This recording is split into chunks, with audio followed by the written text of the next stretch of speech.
Alpha itu apa tuh bro? Itu Alpha yang Alpha. kayak di Power Ranger bukan sih? Ayah bukan ya?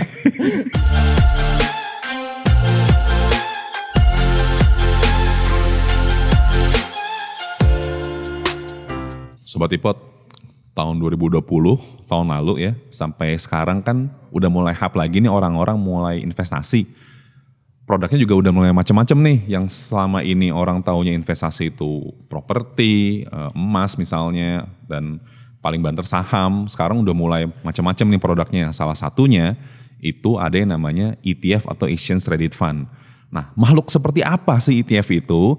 Biar kita nggak bingung, kali ini gua nggak sendirian, gua mengundang salah satu, ini bisa dibilang ya, pakar pasar modal nih sebenarnya. Ini salah satu legenda nih, calon legenda nih dari Bursa Efek Indonesia, namanya Mas Ignatius Denny Wicaksono atau biasa gua sebut Mas Denny. Apa kabar bro? Sehat bro, gimana kabar? Gila lu udah lama banget nih kita nggak ketemu ya. Iya, udah berapa tahun nih. Lu sibuk banget kayaknya. Lu sibuk kapan sekarang? Iya lumayan, ya saat ini ada beberapa pengembangan bro.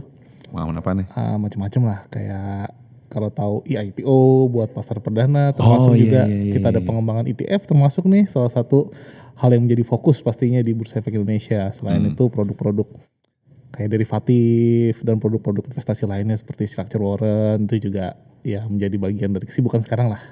Oh jadi kalau selama ini kan kita Sobat Ipot taunya ya saham, obligasi yang paling banter reksadana ya. Cuma ternyata udah mulai banyak ya produk-produknya ya? Udah banyak sekarang bro, jadi kalau yang udah ada sekarang yang bisa dinikmati oleh investor sekarang kan paling enggak yang tadi bro sebutin kan. ETF atau Exchange Traded Fund, ada juga DINFRA, dana investasi infrastruktur. Ada juga DIRE, dana investasi real estate. Paling enggak yang udah ready sekarang itu, tapi juga kita sekarang lagi ngembangin banyak nih supaya paling enggak produk yang ada di Bursa Efek Indonesia nih sama bursa lain ya apple to apple lah. Seperti derivatif kita baru ngeluncurin tahun lalu IDX 30 Futures sama IGBF atau Indonesia Government Bonds Futures basket model. Itu juga kita luncurin tahun lalu. Nah tahun ini moga-moga kita ngeluncurin produk baru lagi yang tadi disebut structure warrant. Cuman tema kita kan ETF hari ini. Nah kita iya. bahas ETF dulu. Kayaknya baru awal udah mulai macam-macam nih ya. Maklum, narasumber kita nggak main-main nih kali ini nih. Wah betul. Nah biar lebih apa namanya jelas lagi. Kan kita mulai salah satunya tadi kita sempat discuss yang lagi hot itu ETF ya, Exchange Traded Fund. Gue juga ngelihatnya kayaknya beberapa, kan itu kalau nggak salah udah lama ya. Lo bisa ceritain gak sih ETF itu asal muasalnya tuh kayak gimana sih? Tiba-tiba sekarang ada gitu banyak di Indonesia. Oke, pertama lihat dari global dulu mungkin ya. Oke. Kalau kita lihat sejarah pasar modal dunia. Canggih ya, berat ya. Kayaknya tahun 93 tuh ETF tuh pertama kali diluncurin masih di US. 93 ya? 93 itu S&P 500 underlyingnya. S&P 500 itu apa? Itu suatu indeks yang mengetrack performa kurang lebih bursa di US lah ya. Oh itu kayak di sini LQ45 gitu kali ya? Iya, Oh, benar-benar. oke. Itu mirip banget sama LQ45-nya di Indonesia. Oh S&P 500, S&P 500 ya? Iya, S&P 500. Nah, Indonesia sendiri mulai ngadopsi kapan nih? Ternyata ETF tuh udah hadir di tengah kita tuh udah lama banget. Cuman baru booming akhir-akhir ini gitu. Udah mulai masuk tuh di tahun 2007. 2007 ya? Iya, sekarang udah berapa tahun? 13 sampai 14 tahun, udah lama banget. Kalau orang nih udah remaja-remaja nih sebenarnya. Nah, ini lagi puber kan. Iya. Ya 2007 itu ada 2. Nah, justru Indo Premier nih salah satu pelopor kan pada saat itu sama. Jadi kalau di US nerbitin S&P 500, di sini tadi yang Mas Banyu sebutin LQ45 gitu ya tahun 2007 ya. Nah, habis itu agak mandek nih sampai tahun 2017. Itu berapa? Hampir 10 tahun ya. Hampir 10 tahun dari 2 produk naik jadi 14 produk Mas Banyu.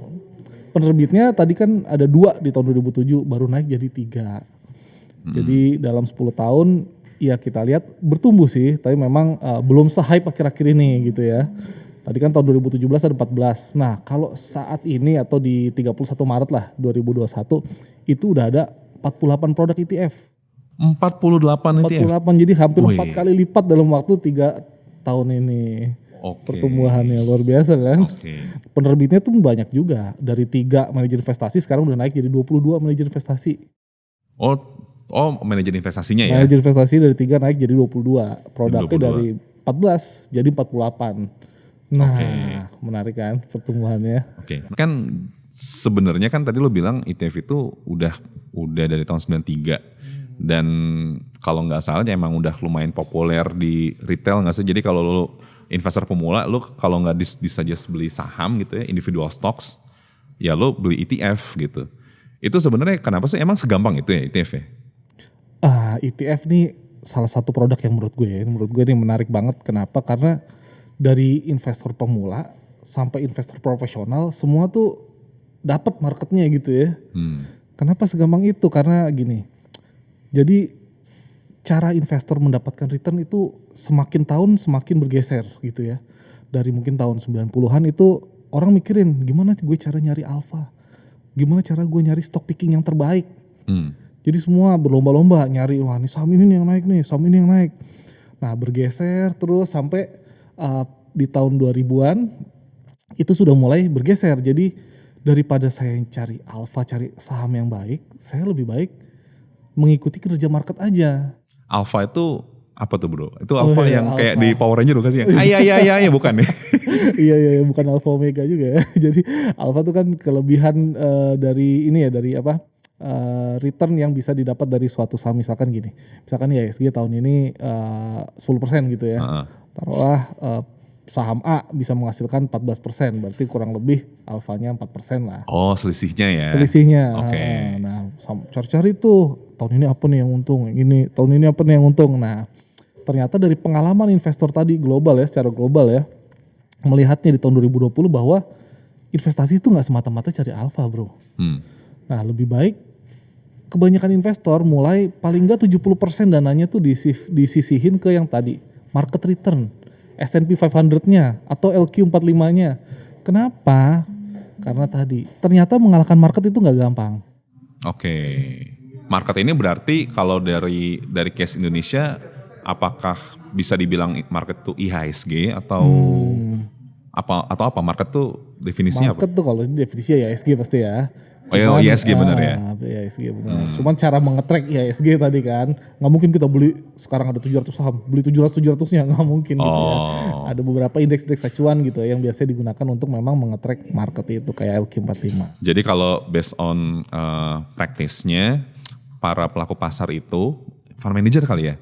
Para fund manager itu yang selama ini dia, dan investor yang selama ini dia, wah gue mau ngalahin IHSG atau ngalahin S&P 500 gitu misalnya, yang selama ini dia pengen ngelakuin itu, ternyata nggak segampang itu gitu ya maksudnya? Iya betul. Nggak segampang itu, oke. Jadi banyak yang akhirnya pindah tadi ke, ya udah kita ngikut apa ya kalau di Indonesia kita sebutnya passive fund gitu ya.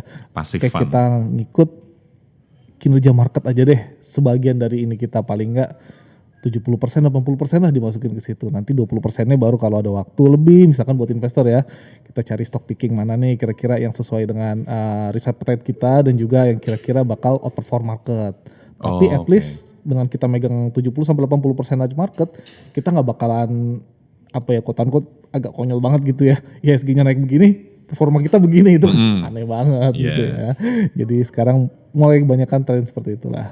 Oh jadi kalau selama ini misalnya fund manager A gitu, dia selama ini oke, gue bikin satu kombinasi saham, gue ngumpulin beberapa saham yang bisa ngalahin IHSG gitu ya. Misalnya IHSG expected return-nya 10%, gue ngumpulin saham yang expected return-nya ya 15%, 20%, tapi ternyata kan nggak segampang itu. Ya udah kalau gitu gue ikutin aja indeksnya isinya apa, returnnya berapa ya kurang lebih akan sama gitu ya sekarang ya. Kurang lebih kayak gitu. Oke. Terus emang maksudnya setelah itu terjadi gitu ya, setelah itu diterapkan di pasar modal, mau di Indonesia mau di luar, itu emang akan lebih menguntungkan untuk kedua belah pihak atau ternyata sebaliknya? Kalau menguntungkan sih emang ini tergantung market ya pastinya ya. Jadi tapi kita pernah ngambil ini sih data gitu ya. Saya lupa itu sekitar 5 apa 6 tahun gitu ya, di tahun 2019. Tarik ke belakang berarti tahun 2014. Itu di pasar modal Indonesia kita ngambil seluruh reksadana yang ada di pasar modal Indonesia. Nah kita bandingin returnnya yang aktif, di mana dia tadi mencoba beating the market versus yang pasif, yang mencoba mengikuti market, yang menggunakan LQ45 atau ADX30 gitu ya.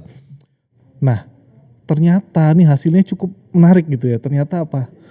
In the long term yang bisa ngebit market itu hanya 10% dari 100 reksadana tersebut. Yang tadi bisa ngasilin alpha yang tadi lo maksud itu ya? Ya, yang bisa ngasilin alpha melebihi return yang tadi ya, yang pasif Ngelebihin ya. return. Nah itu 10%? hanya 10%. Oke, berarti sisanya kalah semua? Sisanya ya either sama atau kalah. Oke. Dan deviasinya luar biasa gitu ya. Ada yang tinggi banget, ada yang rendah banget gitu ya. Jadi kadang-kadang ekspektasi kita investor kan, misalkan ISG-nya 10%, di kita sebenarnya nggak pengen jauh-jauh dari situ lah ya.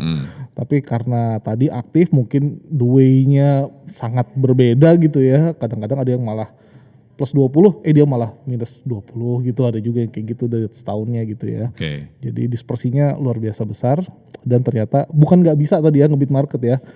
Agak sulit untuk long term. Dan kalaupun beat the market, susah untuk konsisten kali ya? Iya, makanya saya bilang agak sulit untuk long term. Long Mungkin term kalau gitu setahun, ya.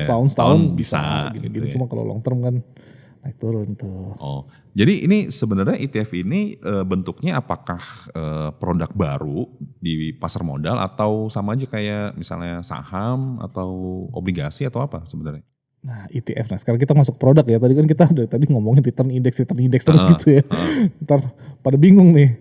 Apaan bedanya ini indeks apaan sih hubungannya sama ETF gitu ya. Tahu-tahu udah indeks. Takutnya agak bingung. Jadi gini, ETF nih karena kan sering orang ngomong exchange traded fund, itu kayaknya profesional banget yang ngomong kan. Padahal kalau buat bahasa buminya sih jadi bingung nih. Apa sih ini orang ngomong apa sih exchange traded fund gitu ya. Padahal simpelnya kan ETF adalah reksadana yang diperdagangkan di bursa.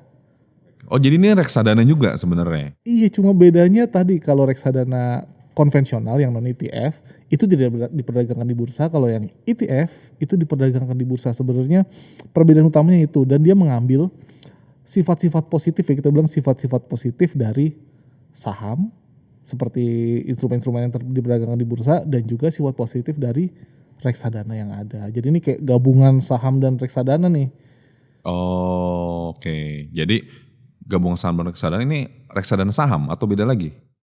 Enggak, jadi gabungan saham dan reksadana dalam artian mungkin gini.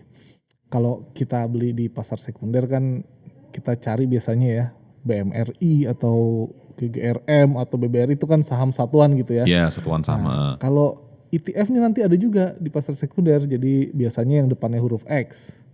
Oh, ini kodenya tuh hurufnya Kodenya huruf X tuh. X depannya ya, misalkan XPID. Nah, itu seperti saham, kita bisa transaksiin anytime. Tapi ternyata portfolio itu terdiversifikasi. Jadi kita misalkan dengan model yang sama, kita punya 10.000, kita beli saham kan kita dapat satu lot saham misalkan.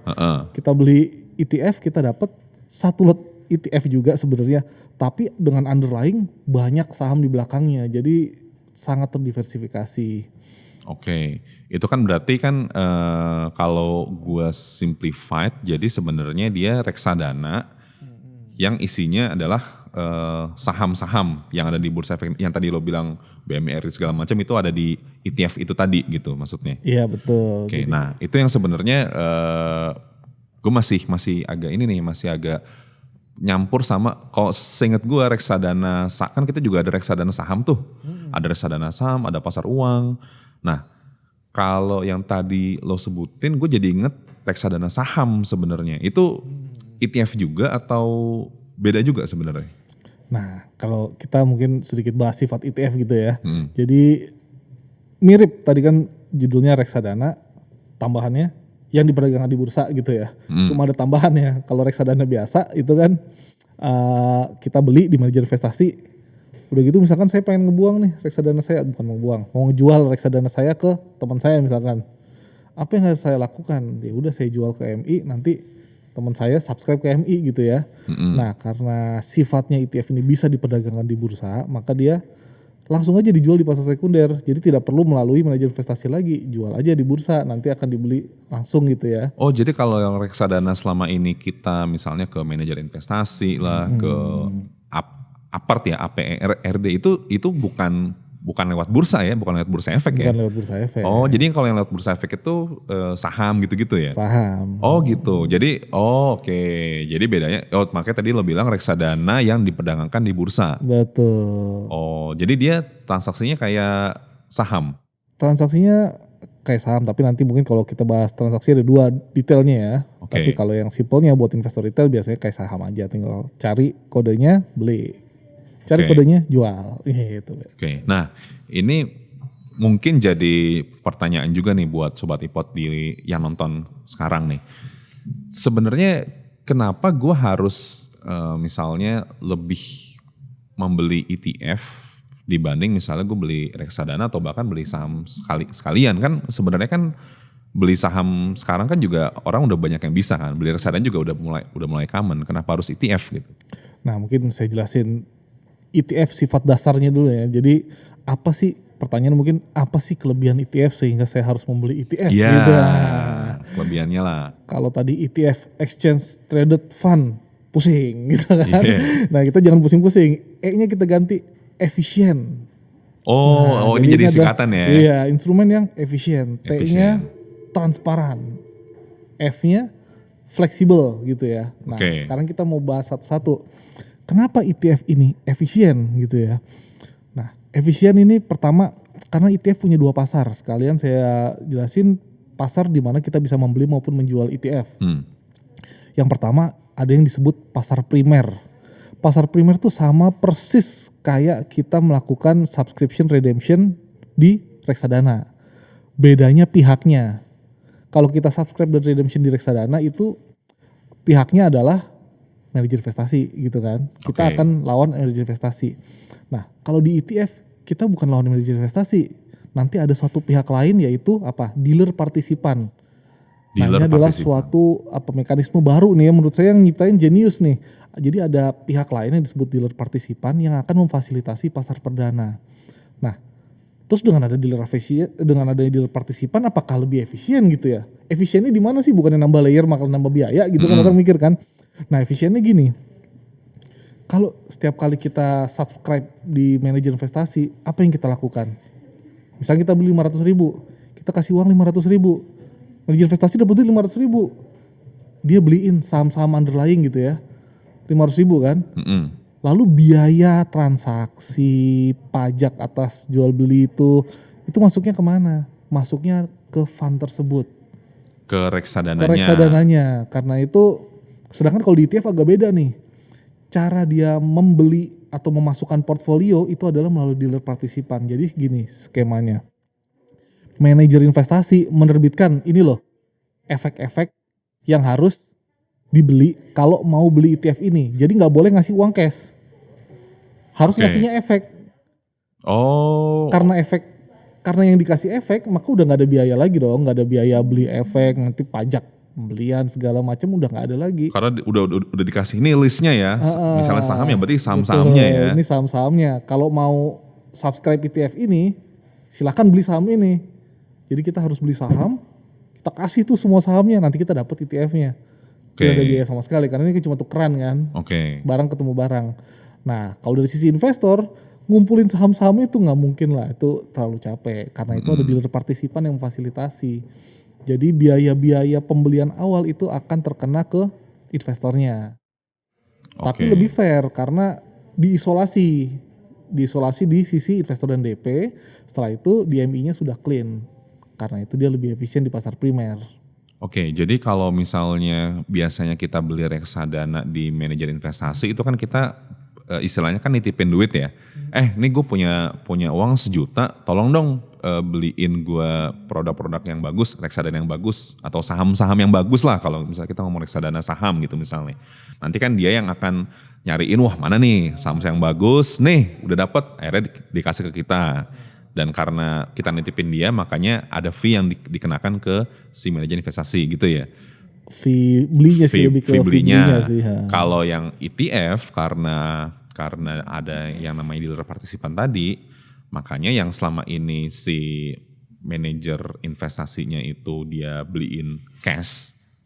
Ini kalau dealer partisipan dia nggak cash tapi dia langsung ngasih saham-saham yang wajib dibeli gitu ya. Betul. Jadi nanti yang tadinya fee-nya dikenakan ke si manajer investasinya, kalau fee-nya dikenakan ke fund. ke fund, fundnya, kalau yang sekarang dikenakan langsung ke investornya. Iya, karena gini, misalkan kita beli saham, itu kan ada biaya brokerage kan pasti kan, nggak mungkin beli saham nggak ada biaya Fee beli, fee brokerage. jual gitu ya. Fee beli.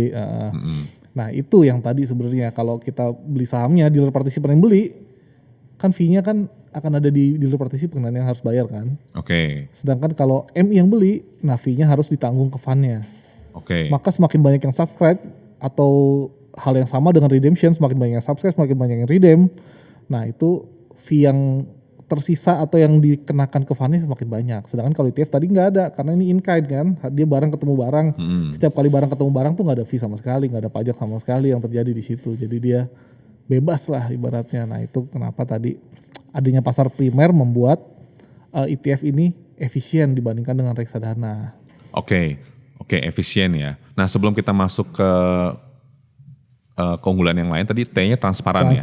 Nah gue jadi penasaran sih, yang tadi lo maksud dealer partisipan itu sebenarnya apakah ada satu orang tertentu atau dia lembaga baru yang dibentuk khusus untuk ETF atau apa sih sebenarnya tuh? Dia tuh fungsinya itu apa sih? Ya, dealer partisipan ya. Dealer partisipan itu tadi sebenarnya fungsi utamanya itu adalah pertama dealer partisipan tuh apa gitu ya. Dealer partisipan itu perusahaan efek biasanya.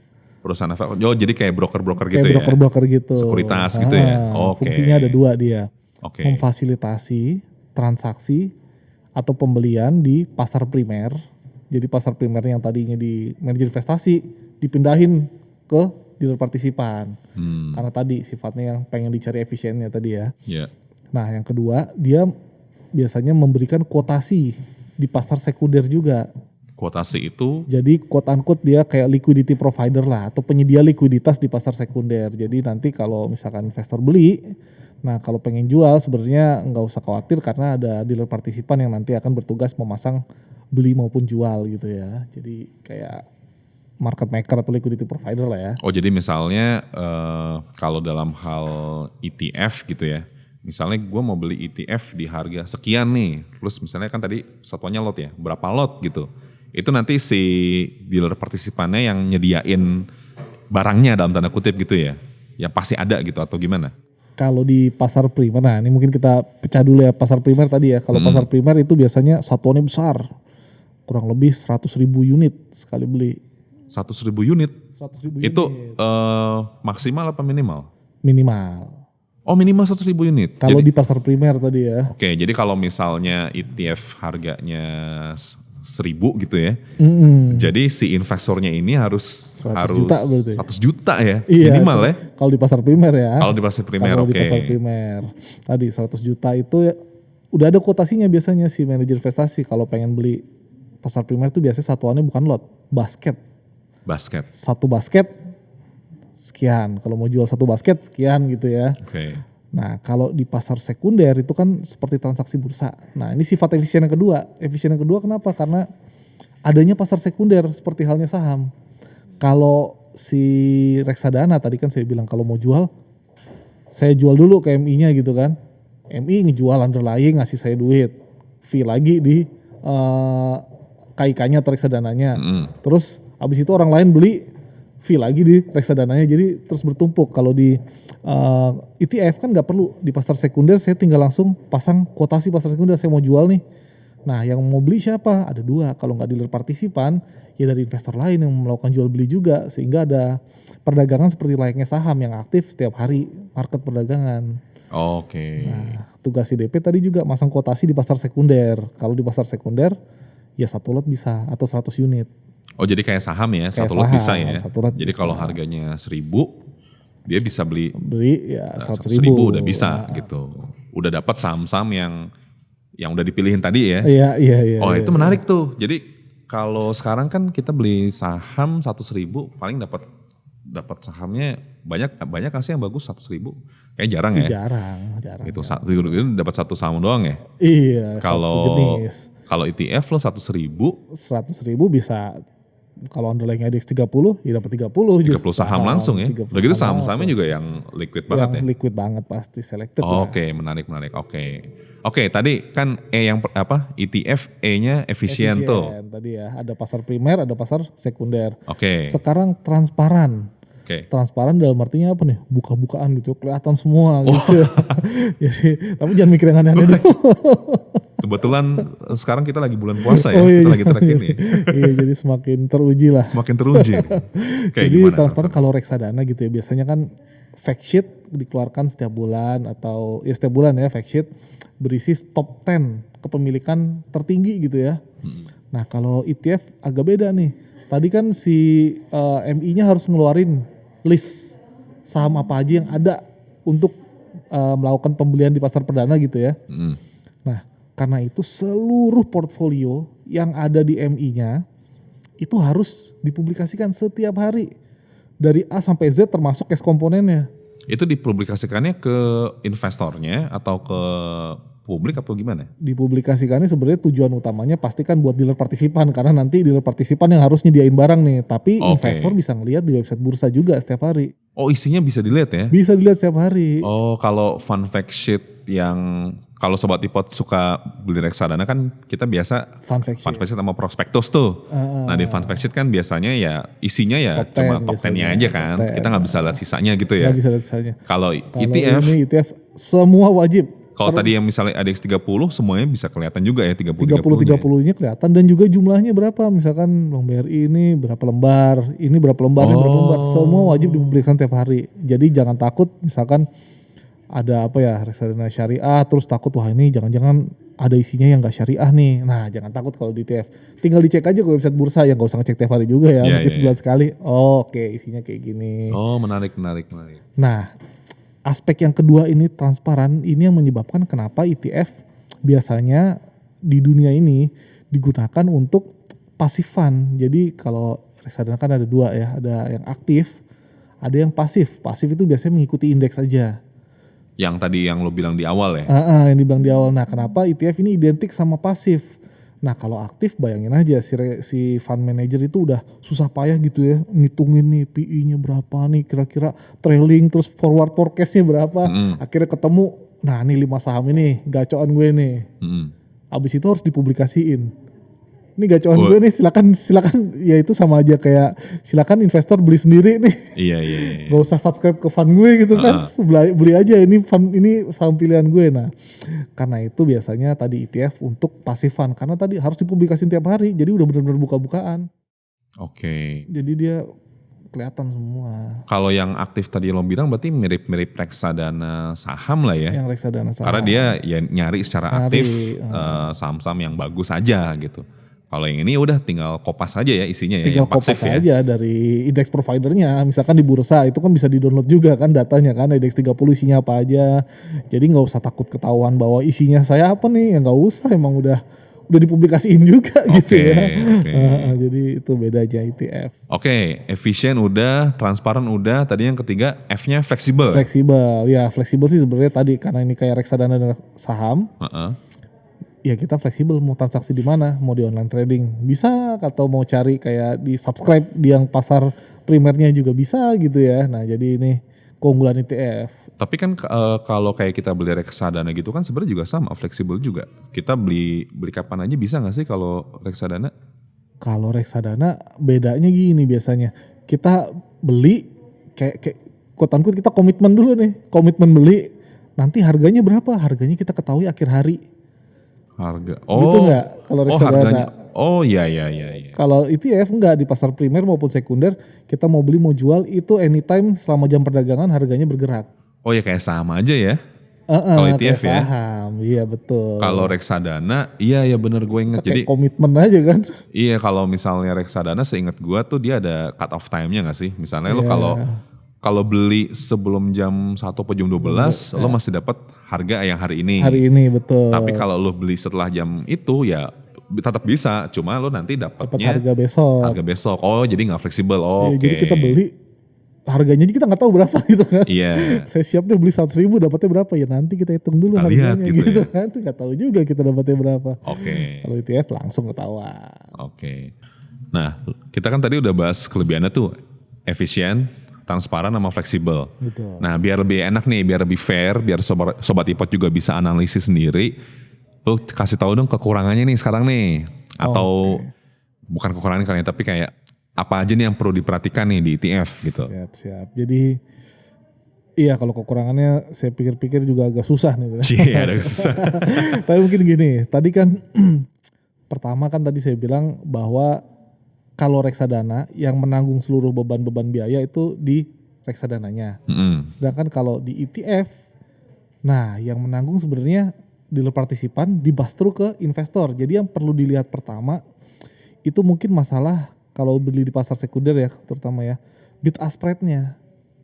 Bid ask spread. Bid ask spread atau ya quote unquote likuiditas lah seberapa lebar ticknya gitu ya. Jadi misalkan harga NAV-nya 1.000. Tapi kalau di reksadana kita pasti dapat di angka 1.000. Nah kalau di ETF tadi kan karena ada spreadnya kita beli di pasar sekunder gitu ya. Bid ask spread itu yang kalau misalnya kita mau input order itu kan ada berbagai macam harga tuh. Harga bidnya berapa, harga offering itu ya, yang itu ya? Iya, jadi lebar enggak nih? Nah karena kalau kita misalkan spreadnya dari harga NAV-nya tadi 1% gitu ya. Kita kena spread 1% berarti kan untuk mendapatkan return 6% kita harus sacrifice 1% dulu. Nah itu hal pertama yang harus dilihat dan khususnya kedua jadi ETF nih mungkin tadi kita belum sharing gitu ya bahwa ETF nih nggak melulu saham. Ada ETF juga obligasi karena ini sebenarnya reksadana ini berdagangkan di bursa jadi bisa saham bisa obligasi sebenarnya bisa campuran macam-macam semua bisa gitu kan. Nah tapi ETF obligasi ini khususnya yang masalah bid ask spread dan likuiditas juga perlu dilihat lagi. Kenapa? Karena tadi kalau saham itu kan quote unquote gampang ya nyarinya ya. Biasanya saham-saham liquid kan ketika si manajer investasi ngasih nih 30 sahamnya. Beli deh DP, gampang belinya. Tapi kalau ini ETF obligasi, nih obligasinya, beli deh obligasinya, nyarinya setengah mati. Karena obligasi ya? Karena obligasi nyarinya obligasi seri tertentu gitu kan itu nyarinya susah banget di market. Jadi nggak seliquid market saham. Karena itu ketika membeli ETF obligasi, nah itu harus lebih diperhatiin lagi masalah likuiditas maupun masalah spreadnya ya. Karena tadi kita paham juga dealer partisipan nyari obligasi itu pasti setengah mati gitu ya. Itulah kurang lebih. Gue jadi ingat nih, berarti kan tadi kan kita ngomong ETF itu reksadana yang kurang lebih kayak saham gitu. Tapi sebenarnya ya balik lagi karena dia reksadana isinya nggak harus saham ya. Isinya nggak harus saham. Kayak misalnya reksadana pasar uang ya isinya kan pasar uang. Reksadana pendapatan tetap isinya fixed income, obligasi segala macam. ETF juga sama ya? ETF juga sama. Sekarang kalau macam-macam. Jadi yang ada di misalnya di bursa deh, yang ada di bursa sekarang ETF-nya apa aja jenis-jenisnya? Masih didominasi saham sih ya. Dari 48 ETF per 31 Maret 2021 ini 45 saham, 3 obligasi. Ada 3 yang obligasi. Nah itu yang tadi. Jadi yang kalau kita ngomong isinya, yang sekarang di Bursa Efek Indonesia tuh ada yang ETF yang isinya saham, ada ETF yang isinya obligasi. Obligasi ya, tapi yang campuran belum ada nih. Nah kalau kita balik ke yang ETF yang isinya saham itu saham-saham yang kayak gimana bro? Nah tadi mungkin kita ngelanjutin cerita paling pertama lagi nih Mas Bayu. Tadi kan source return nih semakin bergeser saya bilang ya. Tadi mencari alpha, yang kedua ternyata ada yang namanya market return atau core atau yang orang sebut beta gitu ya. Nah tapi kekinian lagi sekarang ada 3 source, ada satu lagi yaitu factor return. Waduh apa lagi tuh ada factor lagi return? Jadi tadi 70-30, 70% market, 30% tadi cari stock picking gitu ya, misalkan cari alpha. Nah sekarang udah bergeser lagi 50% market, 25% masalah factor, yang 25% lagi baru stock picking. Nah factor itu seperti apa? Jadi gini, banyak orang yang meyakini gitu ya, atau banyak teori-teori investasi yang meyakini bahwa adanya anomali di pasar.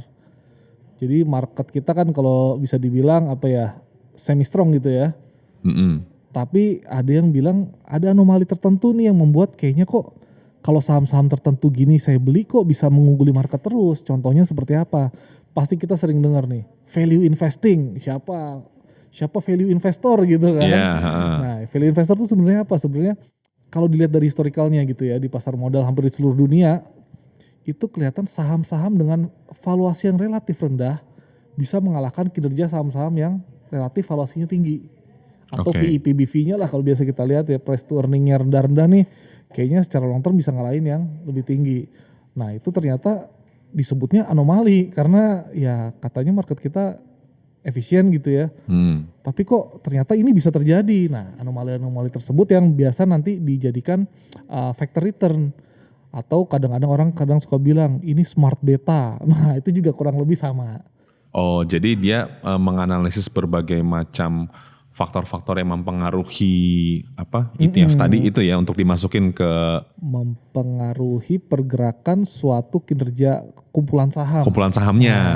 Kalau selama ini misalnya kita yang mempengaruhi saham apa aja sih gitu. Nah, kalau ini karena tadi yang lu bilang ada anomali kayak misalnya, wah kayaknya nih kalau kita beli saham-saham tertentu di industri tertentu ini naik terus nih. Nah itu yang dianalisis juga tuh di ETF yang itu. Disediakan juga produknya di ETF sehingga untuk investor bisa lebih mudah gitu ya. Oke. Jadi kita mau diskusi produknya apa aja. Oke. Nah balik tadi kan ada 3 ya. Market itu ada banyak banget ETF-nya. Seperti underlying indexnya ada IDX 30, ada LQ45. Ya itu yang paling terkenal deh. Oke. Nah kalau dari penyedia provider luar ada yang dari MSCI maupun FTSE kayak MSCI Indonesia, FTSE Indonesia itu adalah market return. Itu MSCI itu apa bro? FTSE itu? Jadi kalau kan ada 2 kan jenisnya tadi, ada yang aktif, ada yang pasif atau yang reksadana indeks ya. Nah kalau reksadana indeks atau pasif yang kita bilang ETF itu pasif banget gitu kan. Yang tadi Itu Kopas itu. Kopas itu. Nah itu harus mengetrack pergerakan suatu indeks provider. Jadi harus dibuktikan, harus bisa dibuktikan bahwa indeksnya ada. Penyedia indeks tuh ada 3 sorry ya, yang ada di Indonesia sekarang. Yang pertama dari Bursa Efek Indonesia sendiri. Yang tadi LQ45 gitu-gitu ya. Yang kedua itu dari luar nih yang cukup terkenal juga tuh MSCI yang masuk di market kita. Oke. Yang ketiga dari luar juga yang ya sekarang ini udah mulai banyak juga dipakai itu adalah FTSE. Nah ada 3 penyedia itu. Nah kalau kita bilang tadi market return 3-tiganya punya. Dan ada nggak produk ETF-nya? Ada, tinggal nanti dicari gitu ya. Nah tadi buat market udah ada. Nah yang kedua buat factor. Nah factor tuh ada apa aja? Sebenarnya factor yang dikenal itu ada pertama value factor. Tadi saham-saham yang relatif valuasinya lebih murah. Ada faktor dividen. Jadi saham-saham yang memberikan dividen lebih tinggi itu diyakini memberikan return lebih tinggi. Oke. Ada juga factor itu quality. Quality factor itu saham-saham dengan fundamental yang bagus diyakini memberikan return lebih baik gitu ya. Oke. Nah ada juga tapi selain factor ada juga tematik sekarang nih.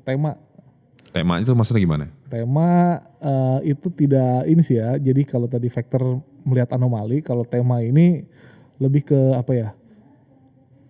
Tema tertentu misalkan gini. Kalau investor syariah. Nah, tema investornya itu adalah syariah. Jadi kayak tematik investing kalau ini. Karena saya nggak mau investasi saham yang non syariah gitu kan. Oh jadi dia ETF-nya tuh isinya ya saham-saham syariah semua gitu ya? Tematik lah kurang lebih kayak gitu. Ada temanya tuh ada syariah, sahamnya indeksnya sekarang ada JII. Nah yang selain itu tematik biasanya yang lagi paling ngetren sekarang banget adalah ESG investment. ESG itu apa? Environment, Social, Governance. Jadi buat investor yang pokoknya kalau investasi saya tuh nggak mau investasi saya ternyata kayak merusak lingkungan nih, diinvestasikan ke perusahaan-perusahaan yang merusak lingkungan, yang menggunakan tenaga kerja di bawah umur. Nah, itu ada ya kayak gitu-gitu ya? Ada, itu yang lagi ngetren banget sekarang, lagi di dunia lagi. Wah, cocok tuh buat para sobat ipot yang SJW bisa pakai ETF yang itu tuh. Iya, itu pas banget. Nah itu beberapa indeks-indeks yang sudah ada produknya di Indonesia ETF-nya. Oke, jadi tadi udah ada yang factor, udah ada yang market, factor. Nah yang terakhir yang aktif investment juga ada beberapa aja di Bursa Efek Indonesia gitu ya, listing ETF. Jadi yang tadi mirip kayak kita reksadana saham ya si EMI-nya ya secara aktif juga, cuma bedanya dia diperdagangkan di bursa gitu ya. Bedanya gitu doang ya. Ada 3 jenis itulah ya. Dan variasinya ada banyak banget sih sebenarnya. Oke. Nah, sekarang balik ke pertanyaan gue di awal-awal nih yang tadi gue sempat tunda. Gue penasaran sih kenapa yang tadi lu bilang kan udah dari 2007. Terus sempat stagnan berapa tahun terus tiba-tiba langsung naik lagi nih. Dari sisi produknya banyak terus tiba-tiba EMI-nya banyak juga yang bikin ETF. Terus tadi yang lu bilang index provider ada juga yang dari luar kan MSCI sama udah mulai FTSE. masuk banyak. Kok tiba-tiba bisa booming kayak gitu gimana ceritanya bro? Benar-benar sebenarnya nggak tiba-tiba sih. Tadi kan gue sharing shifting source of return di dunia ini ya. Jadi hal yang sama terjadi juga global misalkan di US. Nah dalam saya lupa 10 tahun terakhir apa ya. Nah itu meningkat luar biasa besar yang namanya passive fund. Oke, yang Kopas tadi. Yang Kopas tadi. Kopas Fund lah. Kopas Fund lah. Nah sama halnya di Indonesia terjadi akhirnya kan dari sono masuk. Di sini juga ternyata udah mulai mengikuti gitu biasanya ya. Nah udah mulai banyak. Jadi kalau kita bisa lihat 5 tahun terakhir. Passive fund itu perkembangan luar biasa. Jadi dari sekitar kurang lebih 5 tahun sebelum ini 1%. Dari seluruh total reksadana saham. Oke, dari semua total reksadana, saham 1%-nya passive fund. 1% passive fund. Sekarang itu udah sekitar 10-13%. Oh, lumayan ya. Udah lumayan naiknya. Jadi udah semakin banyak orang yang meyakini tadi investasi pasif kayaknya jauh lebih efisien dan bisa mengikuti market udah lebih cukup dibanding saya harus mengambil resiko untuk mengalahkan market gitu ya. Nah itu yang menyebabkan ETF juga bertumbuh karena tadi ETF itu quote unquote bener-bener proxy produk untuk passive fund. Oke. Jadi kalau passive fund orang kepikirannya wah ETF, passive fund ETF gitu kan. Akhirnya banyak lah produk-produk ETF dan selain itu juga belakangan ini ada kebutuhan ya rasanya sih di industri, di aset manajemen, di dana pensiun atau insurance gitu ya itu adanya kebutuhan transparansi yang tadi. Karena mungkin ya ada kekhawatiran tadi saya nggak tahu di bawahnya tuh apa sebenarnya kalau reksadana. Nah kalau ETF kan dipublikasin tiap hari jadi nggak usah takut. Tiba-tiba ada saham apalah yang kemarin orang bilang saham kolesterol atau apa dan lain-lain gitu kan. Nah kalau ETF kan nggak perlu takut. Nah adanya dorongan kebutuhan transparansi itu juga lah yang membuat ETF ini menjadi semakin meningkat. Oke menarik. Kalau yang gue pelajarin sih kan gini ya balik lagi ke fenomena kita 2020 sampai sekarang itu kan udah mulai banyak tuh kan. Lu pasti ngerasain juga kan di bursa kan. Nilai transaksi tiba-tiba melonjak lah. Jumlah investor tiba-tiba banyak banget. Cuma kan balik lagi kalau kita ngomong saham deh. Investor saham itu kan pastinya kan lo kalau misalnya lo investasi saham lo harus tahu dong saham itu dia perusahaan apa. Betul. Jualan apa. Dia dapat duit dari mana. Dia dapat duit berapa. Nah itu kan sebenarnya kan banyak analisis yang harus dilakukan kan. Benar. Dan kalau ya balik lagi kalau kita bicara modal 100.000 kita dapat saham kayak sama apa sih gitu yang bagus berapa banyak sih gitu. 1 atau 2 lot gitu. Iya. Tapi kalau yang gue pelajarin di ETF ini sebenarnya dari sisi modal udah aja 100.000 lo bisa dapat 30-an saham tadi ya, 30 saham yang bagus-bagus. Dan sebenarnya kasarannya lo udah nggak perlu terlalu analisis 30 masa satu-satunya kan, oh ini saham ini bagus apa enggak gitu kan. Lo udah dipilihin sama manajer investasinya, bikin ETF misalnya ETF ADX 30, ya udah lo invest aja di situ udah pasti bagus lah dalam konteks sahamnya. Lo nggak perlu terlalu banyak analisis ya nggak. Dari sisi pelaku pasarnya juga dari cara dia ngelola portofolionya. Instead of dia terlalu sibuk gimana cara ngelola saham yang bagus, cara nyari saham-saham yang bagus, dia tinggal kopas saja isi indeksnya ya, bener ya? Betul. Jadi menarik banget sih menurut gue ya. Iya. Oke. Karena itu sebenarnya ini produk yang cukup tadi saya bilang produk yang cukup bagus baik investor pemula maupun investor yang udah pro. Institusional gitu kan. juga kali ya? Institusional investor juga ini sangat menarik dari sisi efisiennya. Okay. Tapi dari sisi investor yang pemula yang selama ini mungkin investasi reksadana belum mau untuk saham gitu ya. Nah ini merupakan produk yang awal gitu ya. Jadi bukan produk advance sebenarnya ini produk dasar banget. Simple banget ya justru ya. Justru simple banget karena kita nggak perlu pusing nyari sahamnya, udah terdiversifikasi. Bahkan gak 100.000, yang 10.000 juga ada. Oh iya 10.000 aja? 10.000 juga ada yang underlyingnya JII itu yang 30 saham syariah terbaik ibaratnya ya di Bursa Efek Indonesia itu juga udah ada. Dia tuh menentukan harganya 10.000, 100.000 itu dari mana sih bro? Nah ini yang menarik, kalau di reksadana itu kan pada saat peluncuran gitu ya harus di angka 1.000. per satu NAV-nya gitu ya. Nah kalau di ETF nih enggak, bebas. Jadi ada yang misalkan ADX 30, saya ngebuat ETF ADX 30. Saya buat di harga 100 deh, biar lebih retail. Nah jadi pada saat peluncuran 100 rupiah, kalau 100 rupiah dikali berapa 100, itu kan cuma 10.000. Oke, makanya Gitu tadi lo kan. bilang bisa mulai dari 10.000 Bisa ya. mulai dari 10.000 juga udah ada. Oh, Jadi oke, buat oke. bedain lah. Nah ketika 50 ribuan ya udah saya buat yang harga 500 deh pada saat launching. Jadi agak beda walaupun sama-sama DX 30 tapi paling enggak harga dasarnya kalau orang mau beli juga beda gitu ya. Oh, pantesan gue baru ngeh sekarang kenapa di luar itu kalau misalnya untuk investor pemula disaranin kalau nggak lo langsung ke saham ya ke ETF karena emang menurut gue basic banget sih itu ya. Basic banget. Lo tinggal modal 10.000, 100.000 lah, taruhlah 100.000 deh gitu. Iya, 100.000 lo udah dapat saham-saham yang bagus gitu ya. Bagus pilihan. Dari sisi manajer investasi juga gampang banget ngelolanya. Lo modalnya cuma gampang, kualitasnya juga udah bagus. Lo nggak perlu terlalu analisis wah ini perusahaan apa segala macam karena semuanya udah dianalisis sama MI-nya gitu ya. Iya betul. Oke, Simple, menarik. Mudah, makanya kita hashtag mulai dari ETF. Oh, ada ETF, ada hashtagnya itu ya. Ada hashtag kita mulai dari ETF. Jadi Iya, mulai dari ETF. iya. Setuju sih gue daripada lo invest ke misalnya saham yang apa namanya, kayaknya lagi ngetren banget ratusan %, tapi lo nggak tahu sebenarnya itu perusahaan apaan, lo harus analisis dulu. Kalau misalnya nggak lo nyangkut segala macem, belum lagi yang lagi baru apa, cryptocurrency, banyak tuh bro. Jadi kayak kita dapat feedback gitu ya. Udahlah gue atau misalnya gue tuh masih belum terlalu berani invest di saham. Oke, nggak apa-apa kan sebenarnya kan. Cuma yang masalahnya adalah dia bilang bahwa gue coba mulai dari kripto dulu deh. Menurut gue kripto itu sebenarnya jauh lebih kompleks nggak sih ya? Iya pastinya itu kalau kripto itu kan kayak selalu ngambil leverage ya. Jadi kayak di produk kita futures atau derivatif lah. Nah itu merupakan yang high risk, high return, lebih tinggi dari saham. Iya, ya benar sih. Positioningnya di situ. Iya, high return sih, tapi ya high risk juga. Masalahnya kan orang-orang atau investor pemula ini terutama sangat yang dipikirin cuma yang returnnya aja, yang risikonya segala macam nggak terlalu dipikirin. Akhirnya mereka banyak yang nyangkut juga. Gitu. Ya, betul. Analisisnya juga susah kan kalau kripto gimana gitu.